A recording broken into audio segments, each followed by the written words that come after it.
On sait que lui-même avait enfreint les règles au moment de Pessah, puisqu'il avait invité un de ses fils à la résidence, alors que normalement c'était interdit par les règles en vigueur à l'époque. Et donc ça lui pose ce problème. Ça lui pose aussi un problème politique.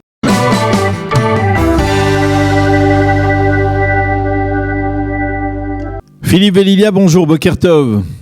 Bonjour.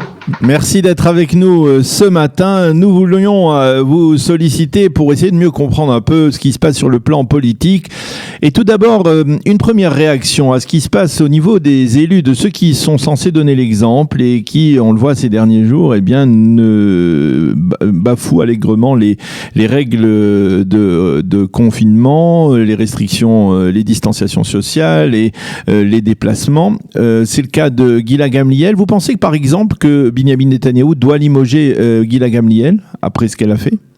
Oui, je crois qu'il devrait le faire. Ça lui pose un problème parce qu'on sait que lui-même avait enfreint les règles au moment de Pessah, puisqu'il avait invité un de ses fils à la résidence, alors que normalement c'était interdit par les règles en vigueur à l'époque. Et donc ça lui pose ce problème. Ça lui pose aussi un problème politique parce que Ghila Gamliel, sans être une de ses plus proches, est quand même fidèle à sa personne. Elle est assez puissante. Il est en difficulté, mais je crois qu'il devra s'y résoudre parce que le public ne comprendrait pas qu'une ministre qui ne respecte pas les directives de son propre gouvernement ne soit pas sanctionnée. Et vous pensez donc que finalement, c'est ce qu'il devrait faire selon vous, hein, à votre avis? Oui, c'est ce qu'il devrait faire et à mon avis, c'est ce qu'il va faire. Alors, ceci étant, derrière ça, bon, Ghila Gamliel n'est pas la seule. On a vu, il y a d'autres députés qui ont violé les règles. Oui, Miki Lévy, qui a lui a été. Mais au moins, il l'a reconnu puis il s'est excusé. Donc et puis il a été sanctionné. Et Miki Lévy, lui, a démissionné de ses fonctions à la commission la commission du Corona. Oui, là. Alors, il a été sanctionné. Alors, tout cela nous mène justement à propos de la réunion du cabinet restreint Corona qui s'est tenu hier. On a du mal à comprendre quelle est la position du Premier ministre Binyamin Netanyahou. Le confinement devait s'arrêter le 11 octobre. On a le sentiment qu'il va se prolonger. À votre avis, à quoi joue Binyamin Netanyahou pendant cette période? Est-ce qu'il veut un prolongement du confinement? Si oui, pourquoi? Ou alors il est encore toujours sous l'effet de pression de la part du ministre des Finances, par exemple, ou du coordinateur Gamzou. Comment vous analysez la situation actuelle? Je crois qu'il a en fait deux paramètres. Un paramètre très objectif, c'est qu'il ne veut pas répéter les erreurs de sortie du premier confinement et donc opérer de façon très prudente. Et de ce point de vue, d'ailleurs, on peut le comprendre. Et puis, il y a un autre paramètre. On sait que pour Binyamin Netanyahou, cette situation de confinement est plutôt confortable puisque ça lui permet de réprimer les manifestations qui se déroulent devant sa résidence à Jérusalem, notamment. Donc, il a ces deux paramètres qui le conduisent à vouloir prolonger le plus possible le confinement. Mais, vous l'avez souligné, il y a d'autres acteurs, notamment le ministre de l'économie et des finances, et puis également le coordinateur, le professeur Roni Gamzou, qui eux sont favorables à une ouverture plus large. Il y a d'autres ministres également qui se prononcent dans ce sens. Et bien entendu, le public souhaite cette ouverture, même si elle est progressive. Et je crois que le public comprendra qu'elle soit progressive, mais il souhaite cette ouverture le plus vite possible.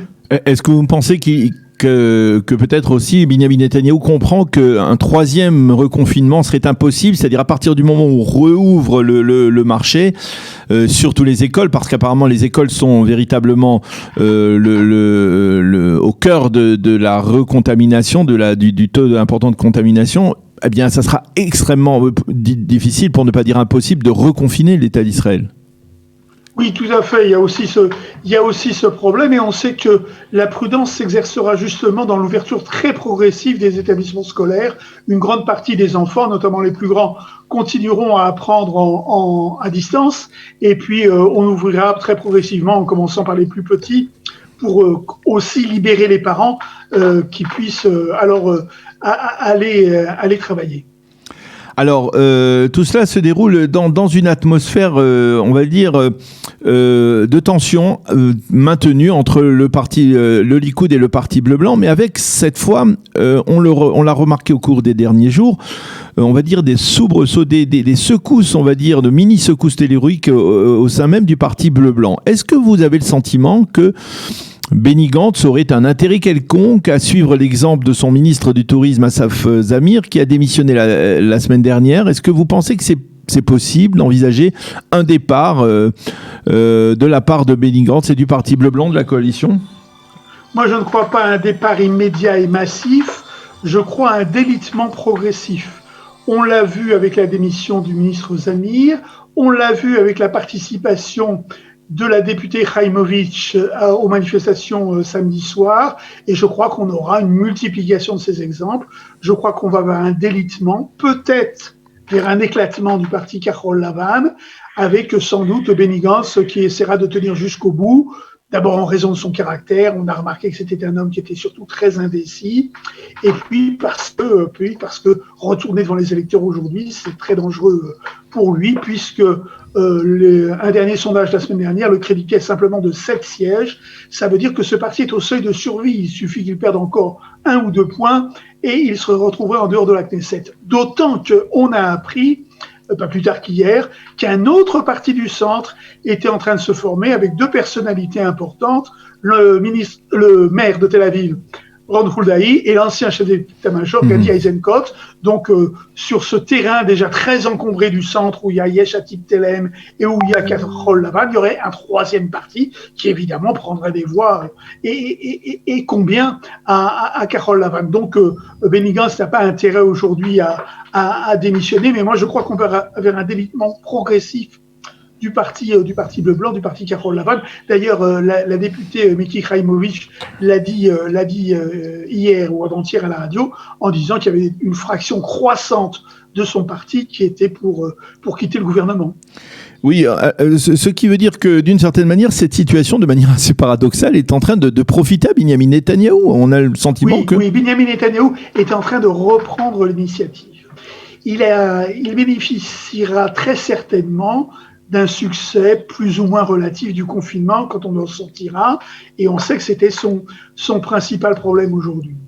Le deuxième facteur qui fait qu'il peut reprendre l'initiative, c'est qu'effectivement son partenaire est affaibli. Il est affaibli par ses divisions, il est affaibli par les départs, et Binyamin Netanyahou donc pourrait reprendre l'initiative. Cela dit, il ne faut pas oublier que lui aussi souffre d'une forte concurrence sur sa droite de la part de Naftali Bennett, qui n'a cessé de progresser au fil des sondages ces dernières semaines. Oui, Naftali Bennett qui effectivement progresse dans les sondages, mais qui n'a jamais véritablement confirmé lors d'une élection législative. Est-ce que vous pensez que tout cela nous conduit de manière presque irréversible vers le 23 décembre à une dissolution de la Knesset, de la 23e Knesset, et à de nouvelles élections qui pourraient intervenir au mois de mars, lorsque peut-être l'épidémie du coronavirus sera calmée et lorsque, on va dire d'une certaine manière, le parti bleu-blanc aura été neutralisé sur le plan politique? Oui, il y a également un autre facteur qui encouragerait Binyamin Netanyahou à aller devant les électeurs au mois de mars, c'est qu'il va bénéficier d'un report de son procès de quelques mois. Ses avocats ont obtenu ceci sur des questions de procédure. Donc il aurait effectivement tout intérêt à ce que le 23 décembre, il n'y ait pas de budget adopté, et dans ce cas, on le sait, la Knesset serait automatiquement dissoute et nous irions vers des élections à la fin du mois de mars 2021. Il serait dans une meilleure position qu'il n'est aujourd'hui. Cela dit, il est quand même dans une position de relative faiblesse. Donc, il y aura encore, à mon avis, beaucoup de suspense d'ici le 23 décembre et beaucoup de crises entre le parti Kahol-Lavan et le Likoud. On sait qu'au sein du Likoud, certains voudraient voir déjà le gouvernement éclater. C'est le cas du chef de la coalition, Miki Zohar, qui souvent se fait l'interprète des idées de son chef. Alors, je voudrais vous poser, Philippe, une dernière question qui est en marge de cette activité politique, mais qui n'est pas à l'écart de l'activité politique, justement. Est-ce qu'on a beaucoup critiqué la police ces derniers jours, les manifestations avec des violences de la part de la police contre les manifestants à Tel Aviv de la gauche israélienne. Le lendemain, les manifestations des orthodoxes avec aussi des violences violences, même cette fois contre des enfants ou des adolescents de la part de la police. On a du mal à imaginer, mais est-ce que vous avez le sentiment que la police israélienne serait aujourd'hui une police politisée? Qui c'est qui donne les ordres au patron de la police ou aux responsables de la police pour agir de la sorte? Le problème, c'est que la police n'a plus de commandant en chef depuis plus d'1 an.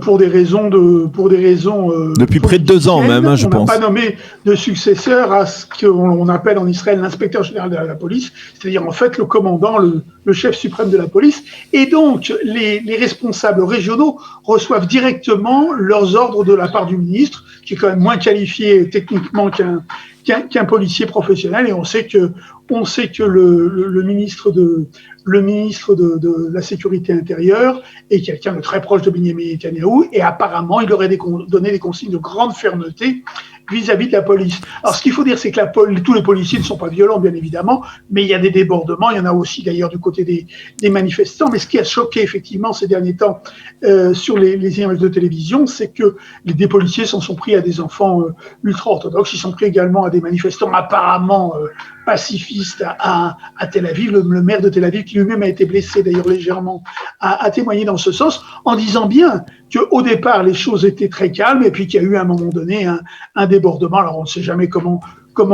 ça commence. Le problème, c'est que l'image de la police est ternie. Elle est ternie dans la population. Il y a eu des sondages qui l'ont montré il y a 2 semaines. Et on sait que la police n'a jamais eu d'ailleurs une très grosse cote dans le public israélien. Elle est d'ailleurs assez violente en général. Elle l'a été dans le passé contre les Éthiopiens, contre un certain colon dans les colonies sauvages, au moment du retrait de Gaza, au moment des manifestations des ultra-orthodoxes contre la conscription. Donc il y a une certaine tradition de violence quand même, et qui s'explique d'ailleurs par la composition sociologique de cette police, qui est très différente de celle qui existe en France, par exemple, où le niveau de recrutement est beaucoup plus élevé. Elle est comparable de ce point de vue d'ailleurs à la police américaine, pour des raisons qui seraient trop longues d'expliquer, mais on a aujourd'hui effectivement ce problème d'une police qui n'est plus tellement considérée par le public. Elle fait partie des institutions dans lesquelles le public a de moins en moins confiance, et ça c'est un vrai problème. Moi je crois qu'il faudrait que dans ce pays on apprenne à négocier entre les manifestants et la police. Ça se fait dans tous les pays, dans tous les pays civilisés, pour se mettre d'accord sur un certain nombre de règles. Surtout en cette période. Les rues qui sont accessibles, les modalités de dispersion, etc. Malheureusement, on n'en est pas là, et on va avoir encore très certainement dans les semaines qui suivent encore des scènes de violence. Eh bien, Philippe Velilla, merci beaucoup pour tous ces commentaires sur la situation politique actuelle en Israël. Passez de bonnes fêtes de Sukkot, et à bientôt. Bonne santé. Bonne fête. Bonne fête.